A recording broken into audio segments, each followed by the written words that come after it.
Have you been to a yoga class where you felt like, wow, this teacher is on it. They're so clear, they feel so confident, I know exactly what I'm doing?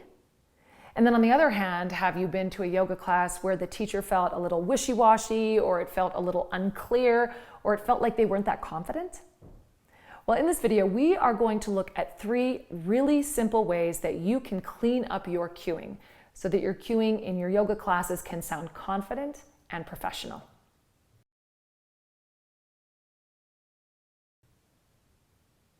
The first way to clean up your cueing is to use something called direct language. So direct language means that when I cue somebody, I start with the verb. So for example, I say lift, which is the verb, lift your arms up, rather than your arms lift up, right? So listen to the difference here. Step your foot back, as opposed to your foot is stepping back. Make sure to step your foot back. Maybe possibly you could step your foot back, right? So start with the verb, be really clear about it. Lift your arms up, draw your ribs in, step your foot back, reach your arm forward. So by just starting with the verb, you make things really direct and clear for your students. Now, one little addendum to this is that sometimes it's tempting for us to use what I would call ing words, right? Which are things like reaching, lifting, stepping, drawing. Now, it's not bad to use those sometimes. They can be really useful, but I just want you to listen for yourself and make sure you're not using it all the time, because it's a little bit less direct. It's a little more wishy-washy. For example, listen to the difference between these 2 cues.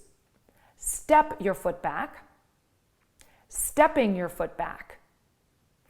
Stepping your foot back feels like it needs something else to go with it, like stepping your foot back, now do this. So we just want to be careful that our verbs are really concise. Step your foot back, lift your arms up, draw your ribs in, sparkle your fingertips. So they can be creative too, right?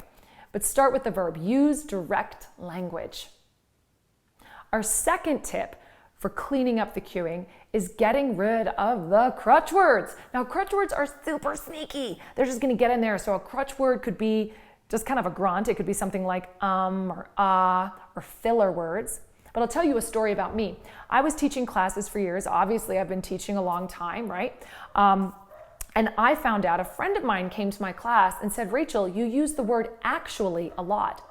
I would say things like, what you're actually doing, or actually pull your ribs in, or actually step your foot. So I was just working it into all of these funny places, and I couldn't even hear it. So sometimes it takes an outside ear for us to notice what these crutch words are.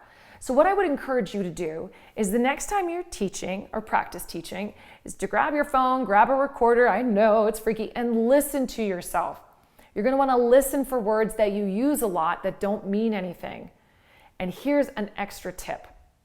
Words like good and perfect and nice, when you're giving them to students, are only useful if they're intentional. I have gone to classes and listened to a teacher say the word good after every single cue. Lift your arms up, good. Exhale, forward fold, good. Lift your arms, lift your chest forward. Step back into plank, good, everybody. And it was just a habit. So even though it was a nice habit, it became distracting from the intention of the class. And it diminished her power as a teacher. So it's okay to use those nice words, but we have to really mean them, and they have to be intentional.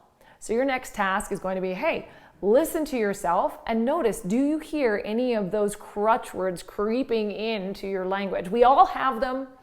They will crop up again and again. So it's just like doing the weeds in the garden, right? We're constantly kind of looking for them and plucking them out. Step number 3. Use downward inflection. This can be really common, especially for a newer teacher and not feeling so confident. It can be very easy to use upward inflection. So upward inflection is when the end of my sentences go up, like step your foot back, reach your arms up, hinge your body forward, step your feet wide. Can you hear that going up at the end, almost like a question?